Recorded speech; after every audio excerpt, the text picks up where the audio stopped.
You're listening to Victory Baliwag. We hope that this message encourages you today. So if you're ready, Ephesians chapter 1, verses 3 through 14.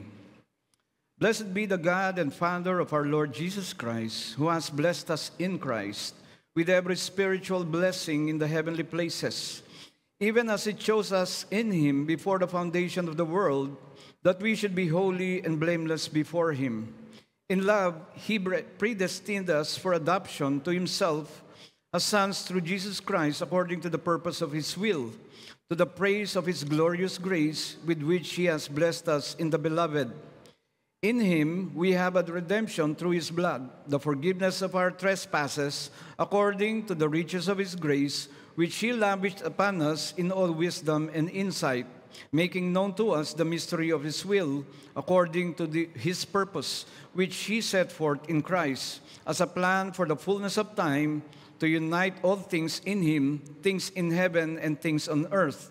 In Him we have obtained an inheritance, having been predestined according to the purpose of Him who works all things, according to the counsel of His will, so that we who were the first to hope in Christ might be the praise of His glory. In Him you also, when you heard the word of truth, the gospel of your salvation, and believed in Him, were sealed with the promised Holy Spirit, who is the guarantee of our inheritance until we acquire possession of it, to the praise of His glory. This is the word of God to the people of God. May God bless His word. Let's pray. Heavenly Father, we ask for humility as we dwell in these difficult verses, that we may see, Lord God, the truthfulness in them, that we will also see, Lord God, what your message for us, each and every one of us this morning. And as we dwell in these words, may it not only stay with us, but will ensure us of an inheritance and a confidence, Lord God, to what you have prepared for each and every one of us. And again, salamat po, Panginoon. We give back all the glory to you in Jesus' name. Amen and amen. Sige po, pwede na po tayong umupo. Ang magandang umaga po sa inyong lahat. We are in week 2 of our series entitled What Shapes Us. Now, this whole series, like I said last week, if you were not here last week, no, this is about our statement of faith. When we say about our statement of faith, we as a movement and also in a bigger scope, kung tinatawag mo yung sarili mo na isang Kristiyano, ito yung mga bagay-bagay na pinaniniwalaan natin that shapes us, that signifies or identifies us who we are. And last week, pinag-usapan po natin yung ating paniniwala and confidence in Scripture. That Scripture is inerrant, it is the Word of God, it is infallible, and that it is inspired by God Himself. In other words, yung Scripture, ang paniniwala po natin with regards to what is written in the Bible are the very words of God Himself, using human authors. Now, today we're going to talk about salvation. Salvation, kaligtasan, in other words, in Tagalog. No? Now, gusto kong umpisan ito with a question. Now, the question I'd like to ask all of us at pag-isipan po natin, no, as we study His Word based on what we read in Ephesians chapter 1 from verse 3 to 14. Now, ito po yung gusto ko itanong, si God ba o ang Diyos ba natin, obligado bang iligtas ang lahat? Obligado ba? Meron bang obligasyon ng ating Panginoon para iligtas po tayong lahat? The reason why I asked that, yung pong mga verses na binasa po natin, no? Ephesians chapter 1, especially those verses na from verse 3 to 14, marami pong pagtatalo dyan. Meron pong mga sistema ng theology, system of theology, na magkakaiba po sila ng pananaw with regards to the things that Paul said in those verses.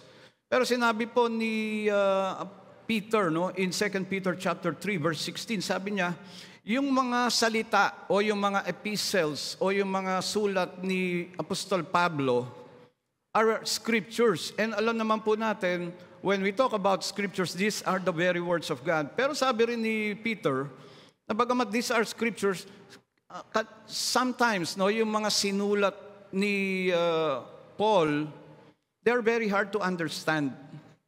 And I agree, no? Pero should that discourage us? Kung sinabi ni Peter na some of the things that Paul wrote are very difficult to understand.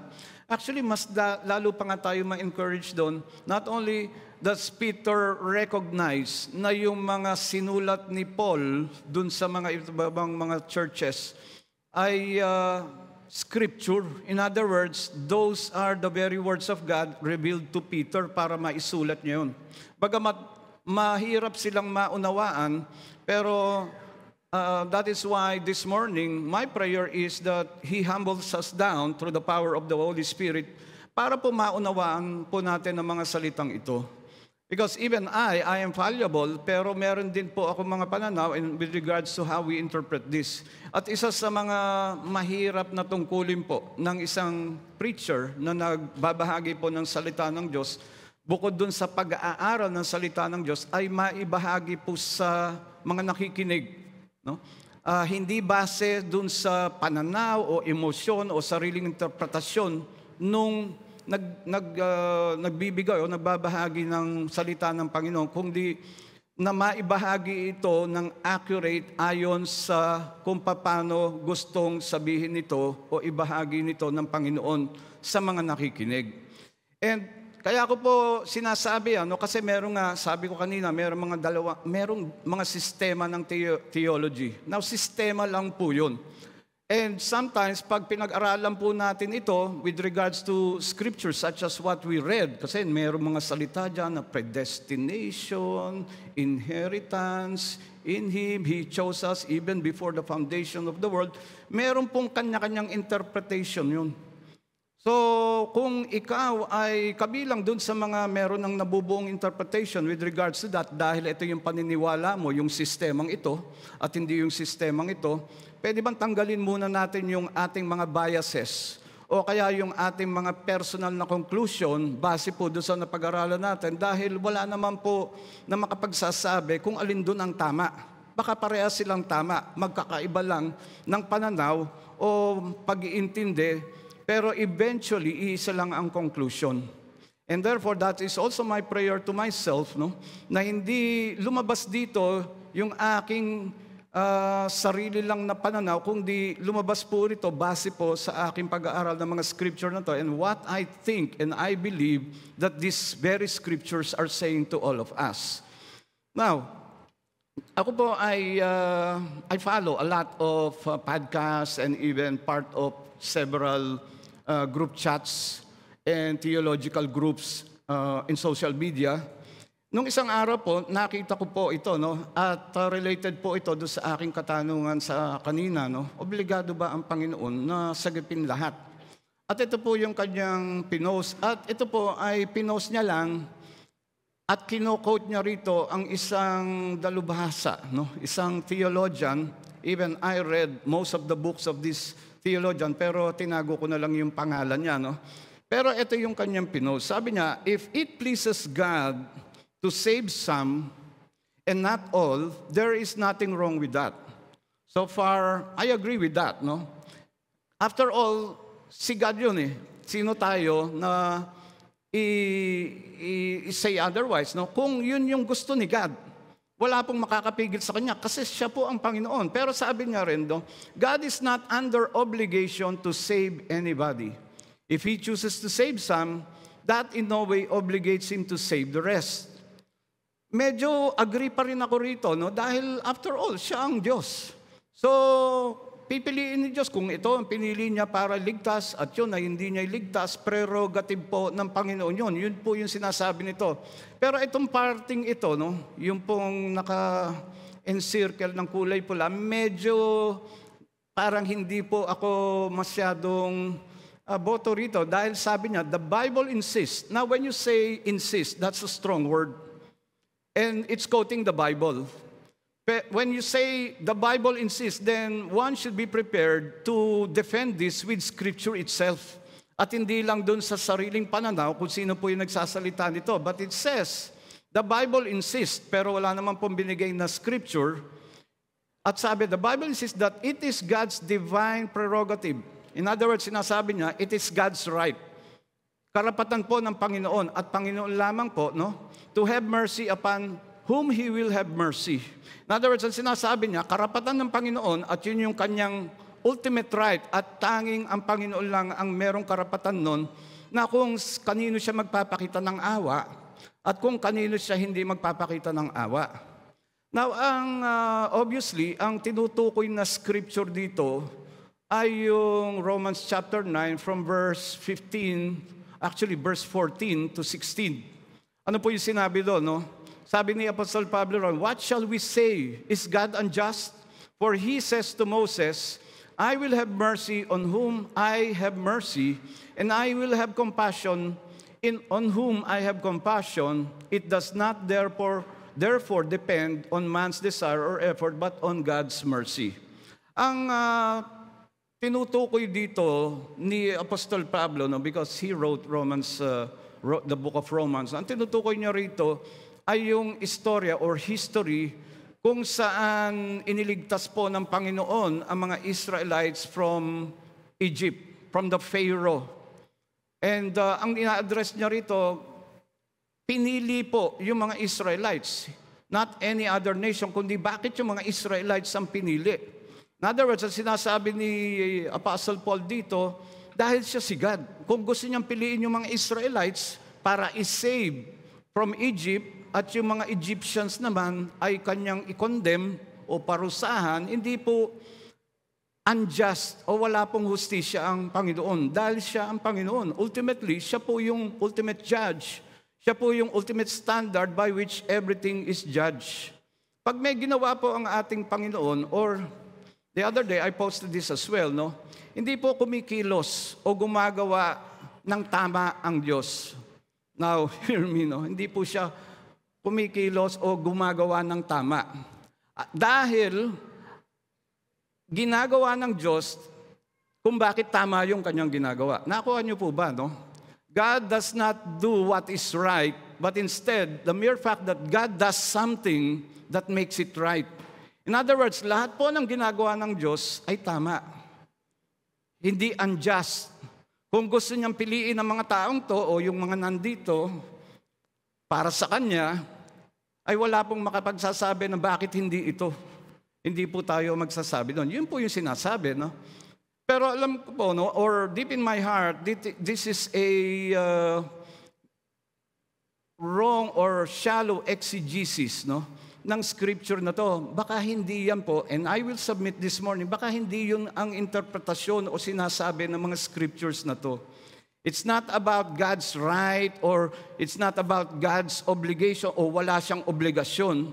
Baka hindi yun yung punto ng mga sinasabi ng scriptures na to. And that is what I submit this morning. Now, again, ako po, no, I believe because the scripture tells me that God desires. It's not obligated. Magkaiba po yung word na obligasyon. Kasi po yung obligasyon parang may negative connotation yun eh. Parang utang na loob or utang ba ng Diyos na sagipin tayong lahat. And I agree, no? Wala naman siyang obligasyon sa atin, no? Pero baka hindi po yun yung tamang term. At whenever I read the scripture and the more I read the scripture, I will conclude that God is not obligated, pero nandun yung kanyang desire. Maybe that's the correct word. Nais ng Panginoon. Iba yung obligasyon, kundi desire ng Panginoon. Iba po yung desire. Yun po yung kanyang puso para sa lahat. Because in the scripture, for example, 2 Peter chapter 3, verse 9, it says, and we will see here the heart of God, yung puso po ng Panginoon. No? The Lord is not slow about His promise, as some count slowness, but is patient toward you, not willing for any to perish, but for all to come to repentance. Now, in-highlight ko po yung all. The reason why I highlighted yung salitang all ay hindi po limitado o kaya pinili na ng Diyos kung sino lang yung masasave, kundi ang kanyang puso po ay para sa lahat masave. Now, again, this creates a controversy kasi meron po akong pinreach one time and sinabi ko po, ang puso po ng Panginoon ay para sa lahat. But some, because of they believe in a certain system of theology, ay ang Panginoon ay pinili niya lang kung sino yung kanyang sasagipin. Parang yun lang yung kanyang gustong sagipin. No? He chooses to save those, pero hindi lahat. And I disagree with that. Dahil ang sinasabi ng Scripture, sinasabi rito all. Lahat, sana all. No? And not only that, and the more I read Scriptures, ang dami ko pong nakikita tulad ng Psalm 145 verse 8 to 9, the Lord is gracious and compassionate, slow to anger and rich in love. The Lord is good to all. He has compassion on all He has made. Again, all meaning lahat po. Lahat ng kanyang ginawa, lahat ng kanyang nilikha, ang nais niya, nandun yung kanyang awa, no? He has compassion and is gracious to all. Ezekiel chapter 33, the first part of verse 11 says, say to them, as I live, declares the Lord, ang Panginoon po nagsasalita rito, I take no pleasure at all in the death of the wicked. In other words, wala siyang nakikitang saya para sa kanya, no? Na mamatay ang mga masasama o yung mga unrighteous, but rather that the wicked turn from his way and live. Now, alam ko po yung mga iba, baka sabihin, no, yung mga lalong-lalo na, yung mga theologians natin, no, baka universalism to, no. Let me just address that. Yung universalism po, meron pong ganyang klaseng paniniwala, no, na eventually, sasagipin naman lahat ni Lord. Lahat-lahat. At the end, no, in the end, pag nandyan na si Lord, no, isi-save naman niya lahat at wala siyang itatapon sa impyerno. That's universalism. Hindi po yun ang sinasabi ko rito, na when the Lord's desire is for all to be saved, including the wicked. Maliwanag po sa Scripture. Now, yung controversial na sinabi ko, no, when I preached that, ang desire ni God, because I was addressing the question, at may nagtanong din po sa akin, no, si Judas ba ay itinalaga na? Si Judas, kilala niyo si Judas, no? Itinalaga na ba ni God na para ipagkanulo niya si Jesus at siya itapon sa impyerno? So in other words, parang nandun yung kawalan ng hustisya ni God. Unjust ba yung ginawa? Parang scapegoat, wala siyang choice. Pero sinasabi rin po ng Bible na lahat po tayo ay may free will. Narinig niyo na po ba yun? No? Malaya po tayong mamili. Na posible po, ang ating pong Panginoon, alam niya lahat. Kung ito po ay mundo na ginagalawan natin, no? Imagine a crystal ball at nandun tayo, gumagalaw po tayo doon, no? Yung time. Pero ang Diyos ay nasa labas po nun. At pag sinabi po natin ang Diyos ay nasa labas nun, alam niya na yung mula umpisa hanggang sa kahuli-hulian. In other words, meron siyang foreknowledge. Pero hindi niya ini-impluensyahan yung mga nangyayari doon. Pero alam niya na kung anong mangyayari kay Judas. Pero in-influensya niya ba si Judas? Hindi. Iba yung foreknowledge sa determinism. Dinetermine niya na. No? Pag sinabi nating determinism, dinetermine na ang kahihinatnan ni Judas. O kaya ni Hitler na lang eh. Nais ba ng Panginoon na masave si Hitler? Ang daming pinapatay ni Hitler, di ba? Nais niya para sa lahat. Kung susundin po natin yung mga scripture na ating binasa, He wishes for everyone to be saved. Pero hindi po ito universalism, na sinasabing, at the end of time, pag dumating na si Jesus, pati yung mga si Judas, idadalhin niya naman sa langit. Yun, hindi po yun na sinasabi ko. At patutunayan ko po sa inyo through the scripture, hindi po yung mga conclusions ko. Again, in 1 Timothy chapter 2, verse 3 to 4, it says, this is good and acceptable in the sight of God, our Savior, who desires all men, including women. No? Pag sinabing men, tayo pong lahat yun, men and women alike. Who desires all men. Yung bang all men ay tayo pong lahat yun. Humanity, all mankind. Meron po bang exception na sinabi niyang except si Hitler, except si Judas, except yung masasamang loob? Wala siya sinabing ganun eh. No? Who desires all men to be saved and come to the knowledge of the truth? John chapter 3 verse 16, yung favorite verse po natin. No? Kung wala kang kabisadong verse, sana ito kabisado mo man lang. No? For God so loved the world. Pag sinabi nating world, When the Bible talks about the world, depende po kung anong konteksto ginamit. Pwedeng lahat ng creation, including plants, animals, seas, universe, etc. Pero sa pagkakagamit ito, ang tinutukoy niyang world dito ay yung kanyang mga nilikha na humans like us, no? For God so loved the world that He gave His Son so that whoever believes in Him should not perish but have eternal life. So in other words, pag sinabi natin ditong world, no, sinabi ni John, no, actually, pinapakita niya rito yung puso ng Panginoon na ang nais niya ay maligtas lahat. Yun po yung kanyang desire. Hindi po tinutukoy dito yung obligasyon ni God na hindi lahat isi-save at ilan lang yung kanyang pinili before the foundation of the world, bago niya ilikhain lahat, alam niya na. That in essence is true dahil ang ating pong Panginoon, meron po siyang katangian na tinatawag na omniscient. Pag sinabi natin omniscient, lahat alam niya. Hindi pa nag-uumpisa, alam niya na. 1 Timothy chapter 2, verse 3 to 4. Dito po, makikita po natin ang puso po ng Panginoon, ng ating pong Panginoon na si Jesus Christ. Now, itong eksenang ito, no, ay si Jesus papasok na siya ng Jerusalem. Nung papasok siya ng Jerusalem, that was Passover week. And within that week, siya po ay ipapako na sa krus. In other words, yung kanyang misyon, ang kanyang trabaho, kaya siya bumalik sa Jerusalem para i-fulfill niya yung kanyang misyon. At yun po yung pagpapapako niya sa krus. Mamamatay siya ron, ililibing siya, and 3 days later, mabubuhay siya muli tulad nung sinabi niya at pinangako niya sa kanyang mga followers. So, ganun po yung eksena, no? Nakasakay sa donkey si Jesus, papasok siya ng Jerusalem, tapos sabi niya, and when He drew near and saw the city, nakita niya yung syudad. He wept, umiyak po ang Panginoon. Iniyakan niya ang Jerusalem. Bakit? No? Saying, would that you, even you, had known on this day the things that make for peace.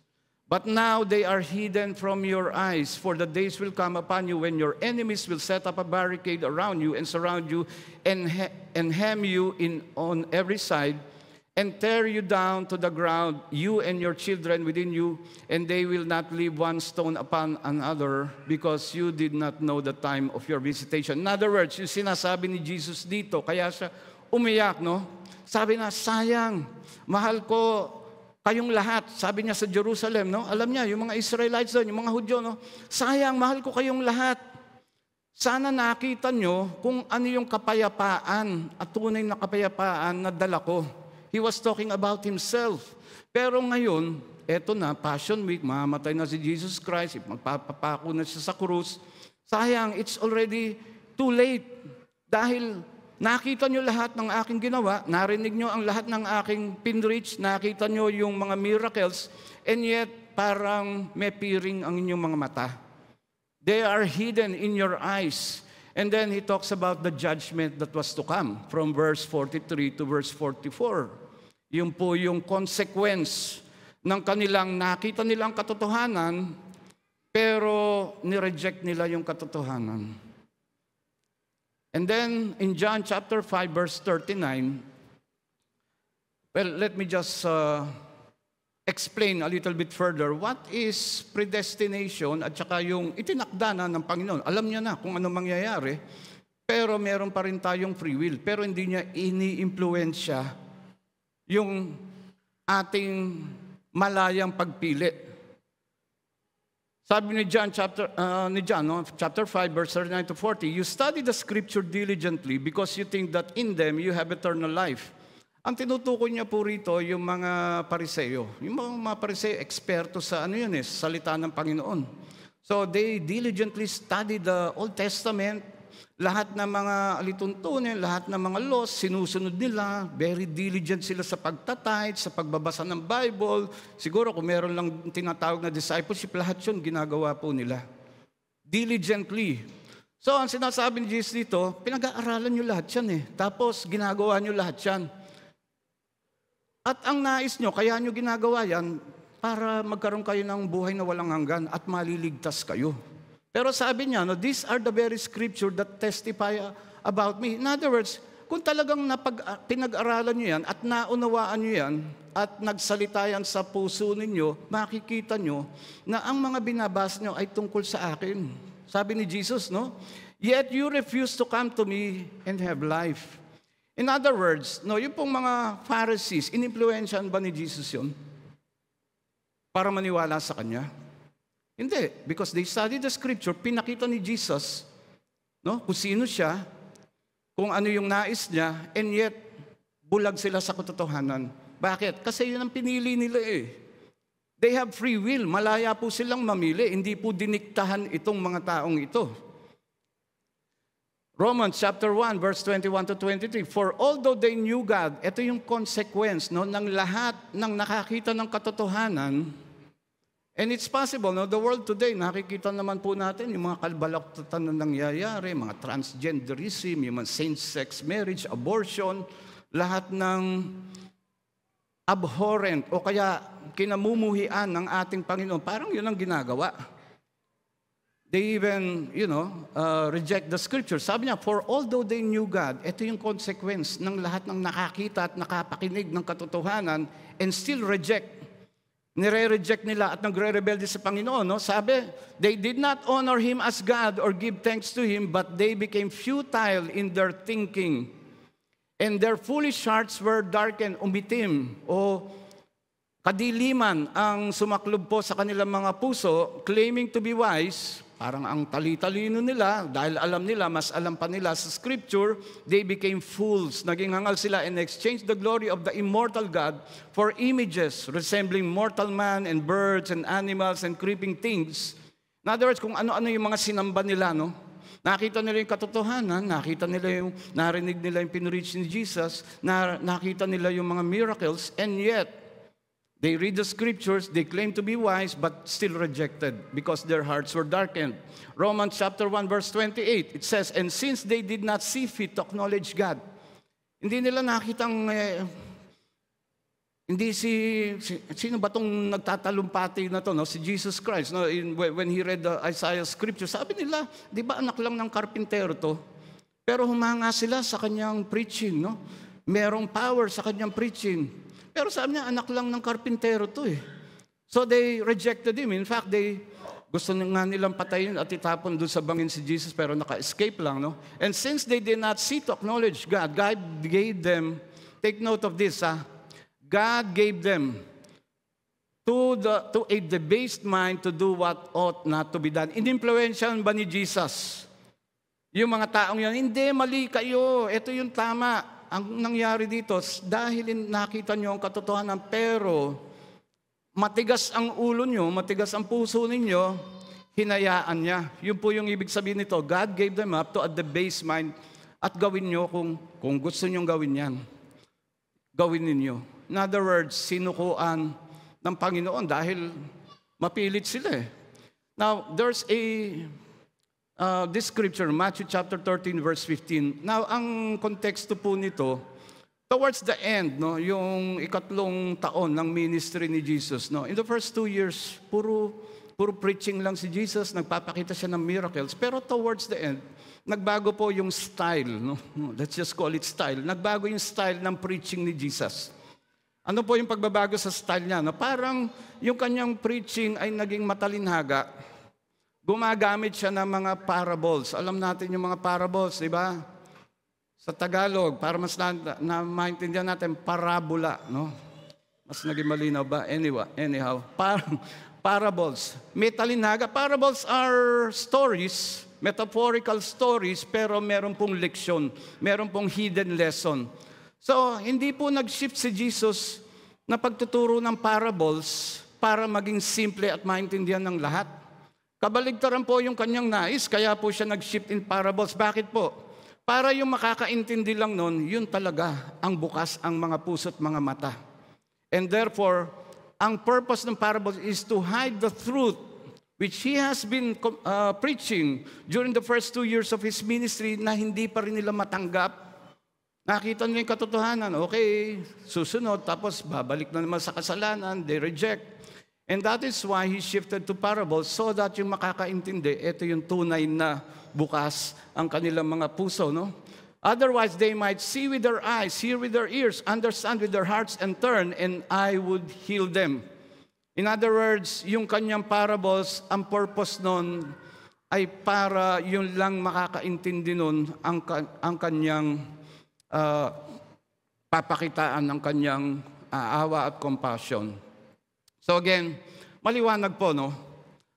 Hindi po obligado ang Panginoon. This is just my point. And later on, sasaluhin ko po uli yan, no, with my conclusion. Kasi nag-reply po ako dun sa post na yun eh. Pero hindi ko muna sasabihin kung ano yung reply ko sa bandang huli na para hindi po kayo umalis. No? So style po yan ng mga pastor. No? Nililib sa bandang huli yung conclusion. Not that I'm judging you na alis kayo. No? Alam ko, interesado kayo. So maliwanag po, no? Ang puso po ng Panginoon ay para lahat ay maligtas through the Scripture.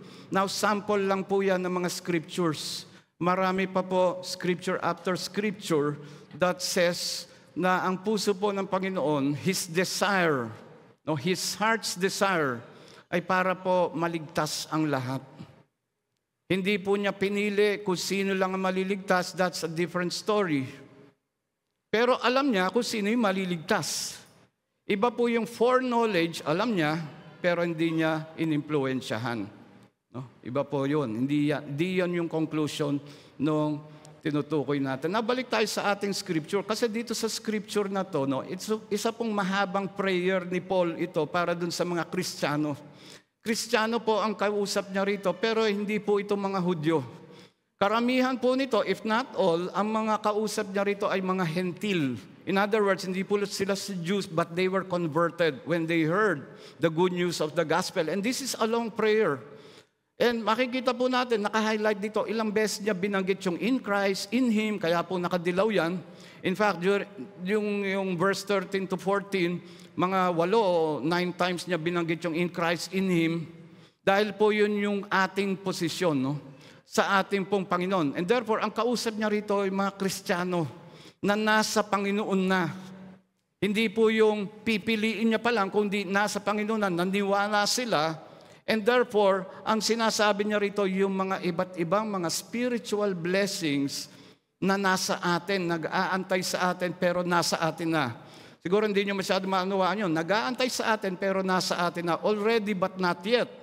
Now take note, hinighlight ko rin po kung ano yung mga spiritual blessings na yun. Now when we talk about blessings, ang naisip kaagad natin mga bagay na material, di po ba? Like bagong kotse, bagong bahay, bagong baby, bagong kasintahan o asawa, whatever, no? Answered prayer, material na bagay. Pero ang tinutukoy po rito na available na at magiging available sa atin already but not yet ang mga spiritual blessings. In other words, spiritual po ito, hindi po ito concrete. Pero bagamat sila po ay spiritual, in other words, panghabang panahon po ito.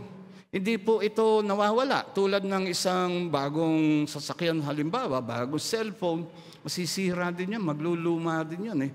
Pero itong mga spiritual blessings, meron po silang eternal value, panghabang panahon. At ito po ay ibinigay na sa atin dahil tayo ay nakikristo na, in Him, in Christ, at yung mga blessings na ito nasa atin na po. At pagdating ng takdang panahon, talagang masasaksihan natin na lahat ng blessing ito. So sabi na, blessed be the God of our Father, our Lord Jesus Christ, an opening prayer, no? Pinupuri niya ang Diyos Ama. Makikita po natin dito yung Trinity, by the way, no? Yung Diyos Ama, tinukoy niya yung Diyos Ama, si Kristo ang nagdadasal dito, o si Paul actually, no? In Christ, sinasabi niya, at mamaya yung Holy Spirit. With every spiritual blessings in the heavenly places. They are spiritual and therefore they are eternal at nag-aantay sa atin sa langit, even as He chose us in Him. Pinili niya tayo. Now, nandun yung salitang He chose us in Him before the foundation of the world. Bago niya likhain, alam niya na ako sino yung maniniwala sa Kanya. Tama, kasi He has foreknowledge. Pero hindi niya inimpluwensyahan kung sino, kung maniniwala yun. So this is not about who is in Him. Hindi po yun ang tema nito o tinutukoy dito, kundi ano yung nag-aantay dun sa mga nakikristo na. So kung ikaw, tignan mo yung katabi mo, mukha ba nakikristo na yan, di ba? Ito yung mga spiritual blessings na mga nag-aantay sa iyo. Sinabi niya, no, you should be holy and blameless. Pag sinabing holy and blameless, ibinukod ka, holy, set apart. Bakit ka set apart? Kasi merong nag-aantay sa iyo. Mamaya makikita natin kung ano yung nag-aantay sa iyo.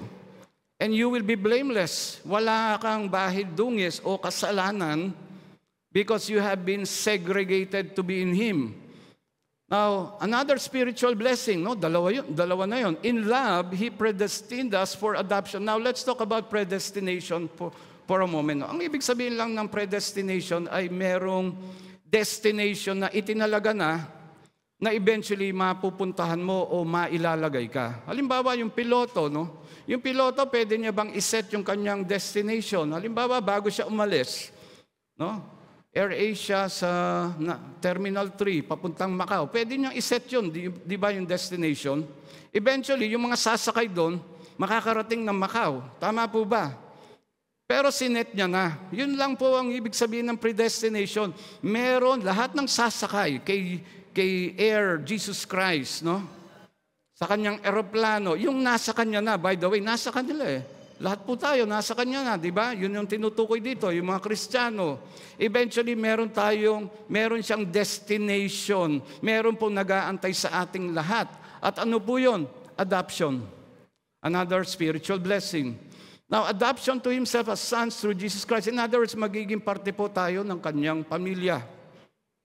According to the purpose of His will, to praise, para magpuri sa Kanya. Adoption. Now, bakit po merong, siguro yung iba, sasabihin nila, ano po ba talaga? Adoption o sonship? Kasi meron sigurong mga nakabasa noon na meron pong sonship. In other words, ang nakikita sa atin parang anak niya, pero ito adoption. Kasi yung adoption parang mahinang word, no? Meron kasi tayong preconceived ideas.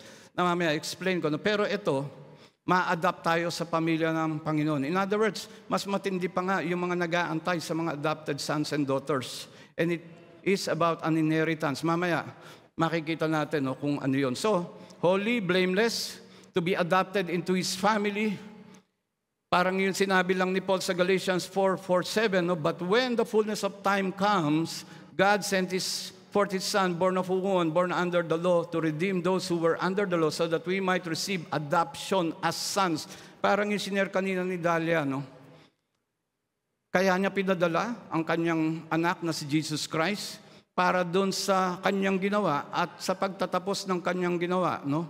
Tayo rin po, lahat ng maniniwala sa Kanya, lahat ng magiging Kanya ay ma-adapt doon sa pamilya ng ating pong Panginoon. At kaya natin o karapatan natin na tawagin ang ating si God, no?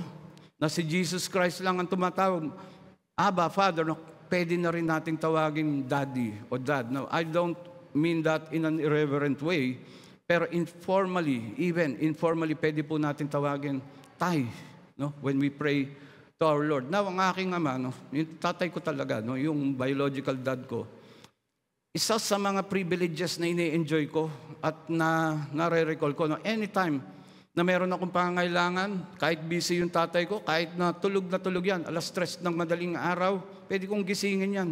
At hindi niya ako i-reject. He will always answer, what more if is our God, the Father in heaven? So you are no longer a slave, but a son. Another spiritual lesson, in Him we have redemption through His blood. Yung pong redemption, ibig sabihin, tinubos po tayo. Now, meron pong scripture na sinasabi, Psalms 49:7, but truly no man can ransom another. Walang pwedeng tumubos sa atin except ang ating pong Panginoong Hesukristo. Bakit? Yung pong kabayaran ng ating pong atraso, yung utang, ay sobrang laki na ang tanging anak lang ng Diyos ang makakabayad po nun. Yun po yung sinasabi dito sa scripture. Or give to God the price of His life. For the ransom for their life is costly and can never suffice. In other words, tanging buhay lang ng ating Panginoon ang kayang tumubos sa ating pong buhay. At dahil doon sa Kanyang ginawa, na magsisi sa Kanyang kasalanan at ibigay ang lahat ng tiwala at kumpiyansa sa Panginoon dahil sa Kanyang ginawa, ay maliligtas. We have been redeemed. Matthew 20, verse 28, even as the Son of Man came not to be served, but to serve and to give His life as a ransom for many. Alam niyo po, ang katungkulan po ni Jesus Christ nung siya po ay pumunta dito sa lupa, ay dalawa ang kanyang katungkulan. No? Hindi lamang para gampanan ang kanyang sakripisyo in the cross, to die for our sins, and also to resurrect 3 days later. Ang isang katungkulan din po ng ating Panginoon ay tuparin ang lahat ng batas ng Panginoon. Dahil ang Panginoon Hesukristo lamang po ang nakatupad lahat nun. Wala siyang binali. He is perfect. He lived a perfect life. At importante po yun. Kaya po importante yun because His perfection, when He completed His work on the cross, ay napunta sa atin yung perfection na yun. Kaya sinabi, holy and blameless kanina. Imputation po ang tawag doon. So kung sino man ang magbigay ng tiwala sa ating Panginoon, yung pong kanyang righteousness ay napunta rin po sa atin. Yung kanyang record, yung perfect record niya, naging record na rin po natin. Now, I'd like to share this now because it says, the Lord did not check who is inside the house was worthy. He checked for the blood on the doorpost. Now, in the Old Testament, we can see a glimpse of this. Na, alam niyo po ba, no, bago itakas ni God yung mga Israelites from Egypt, anong pinagawa niya? No? Kumatay kayo ng hayop, tapos ipahid niyo yung dugo niya doon sa mga hamba ng pintuan so that nung dumating po yung angel of death, nung nakita niya yung dugo, ligtas lahat ng tao doon. Pero chinek niya ba kung mabuti ba yung tao sa loob? Hindi niya chinek kung sino yung tao sa loob. Kung mamamatay tao yan o basta tumupad siya ron. Kasi ang basihan po ng Panginoon sa kaligtasan niya para sa ating lahat, na available sa ating lahat. Ha? Yung iba kaya nga nire-reject pa rin. No? Ang nais niya, no? Ang basihan niya sa kaligtasan nating lahat, hindi tayo. Hindi yung nagbabasa ka ba ng scripture, hindi yung pumunta ka ba sa church, hindi yung nagbibigay ka ng tithes o kaya gumagawa ka ng kawang gawa. O nagli-lead ka ng victory group, although importante po yun, pero hindi po yun yung kanyang basihan. Yung mga mabubuting gawa po natin, ebidensya po yun na tayo po ay ligtas. So kung tunay na ligtas ka, pero bumabalik ka pa rin doon sa iyong kasalanan, walang pagbabago sa buhay mo, then siguro hindi ka ligtas. No? Pero tayo po, sabi ng scripture, we are saved unto good works para gumawa ng mabuti. Kung tunay na ligtas ka, then nagbago na, na-transform ka na. Nagbago na yung mga desires, no? Yung dating gusto mong laging gumagawa ng kasalanan o kung ang kasalanan yan, nire-reject mo na yan. Meron ka ng consciousness because the Holy Spirit is the one dictating in our conscience, anak, mali ang gagawin mong yan. Binago ka na ng Panginoon. Ay, oo nga. Because we are saved unto good works. He did not check kung ano yung kondisyon ng puso ng taong yung kundi ang kondisyon lamang po na sila po ay tumanggap ng libreng kaloob ng Panginoon na namatay siya para sa ating lahat. And then finally, no, in verse 11 and 12, it talks about the inheritance.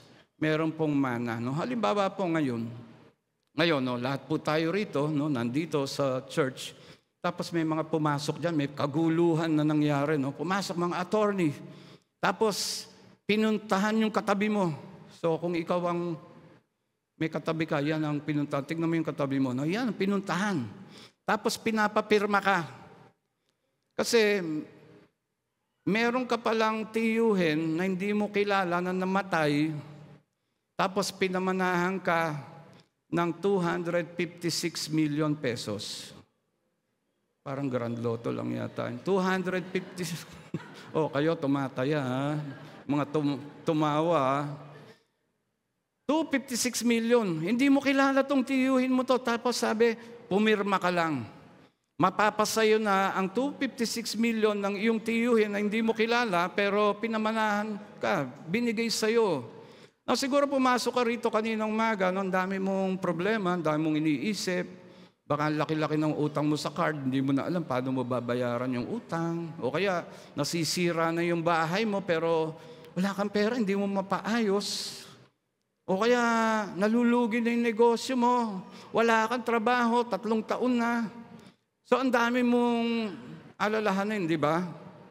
Pagpasok mo kanina, punta ako sa church para magpuri kay Lord. Baka mangusap siya sa akin. Tapos bigla kang sinabihan, 256 million. Kaya lang may kondisyon. At sabi, mapapasayo ang 256 million at the end of 2025. Now, how will that make you feel sa kabila ng mga pinagdadaanan mo? Bago ka pumasok at nung nalaman mo yon, sasabihin mo, at the end of 2025, hindi pa pala mapapasakin, pero di ba parang sasaya ka na? Parang hindi mo naiisipin, laki-laki ng utang ko, pero di bale, hindi ko pa naman mabayaran yan, pero magtitiis lang ako hanggang katapusan ng 2025, bayad na lahat yan. Paano kung meron kang inheritance na ganun? But sadly, kaya ako po sinasabi ito, tayo po, mga Kristiyano, ay meron pong pamana na nag-aantay sa atin. Hindi lang at the end of 2025, hindi natin alam, baka mamaya dumating na si God, di ba? O si Jesus, o kaya di natin alam kung kailan siya darating. Pero makakasiguro po tayo, merong inheritance na nag-aantay po sa atin. But sadly, most of us Christians, we live our lives as if we are defeated. As if walang ganong klaseng inaantay o nag-aantay na pamana sa atin. Now, dalawa lang po yung naiisip ko kung bakit ganon tayo. Bagamat Kristiyano ka, alam mo, meron nag-aantay sa iyong pamana, pero hindi mo iniisip dahil hindi importante sa iyo, o nakalimutan mo, o kaya hindi ka naniniwala. You doubt that there's an inheritance. Therefore, my encouragement to you, imagine, 256 million lang yun ito, multiply mo infinite times, yun po yung kayamanan nag-aantay sa atin. So in Him, we have obtained an inheritance. That's another spiritual blessing sa atin. And it says, it was sealed with the promised Holy Spirit. Pag sinabi po nating sealed, at sinabi rito, sealed with the promised Holy Spirit, who is the guarantee of our inheritance until we acquire possession of it to the praise and glory. Ano po yung inheritance natin? Ang Panginoon po ang ating inheritance na tayo po ay niligtas na and therefore sure, sigurado ang ating inheritance kasi selyado Yun po yung sinabi rito, selyado. In other words, walang makapagbubukas nun because it says sealed by the promised Holy Spirit until the day of redemption. Until the end of 2025, hindi pwedeng mawala yun. Until the end, na bumalik na si Jesus Christ, hindi na mawawala yung ating pamana. Sigurado, dahil sinelyado po ng ating Panginoon through the Holy Spirit. And that's my encouragement to all of us. As I end, babalik po ako dun sa reply. Ito po yung pinangako ko kanina. Paano ko ba nireplyan yan? Ganito po ang nireplyan. Kasi ang tema nito, obligado ba ang ating Panginoon na para sagipin po tayo? Well, hindi po siya obligado. And I agree, generally speaking. Pero hindi po yun ang tema nung verse na sinasabi na God will have mercy on whom He will have mercy. Hindi po yun ang tema. And I believe, ang tema po nun, and this is what I replied, the point of contention nung Romans chapter 9 verse 18, when God says, I will have mercy on whom I will have mercy, hindi po niya pinipili lang o ayon kay Jesus kung ano lang po yung kanyang nararamdaman during that time. Ito yung save ko. Ito hindi. Ang point po na sinasabi ng Romans 9:18 is not about God being obligated to show mercy, but instead, hear me, ito po yung sinabi ko, instead, the fact that God is not obligated, hindi po siya obligado, di ba? The mere fact na hindi po siya obligado na magpakita ng awa at isave lahat, na lahat ng kanyang nilalang is what displays His mercy and love so exceedingly gracious and gloriously wonderful.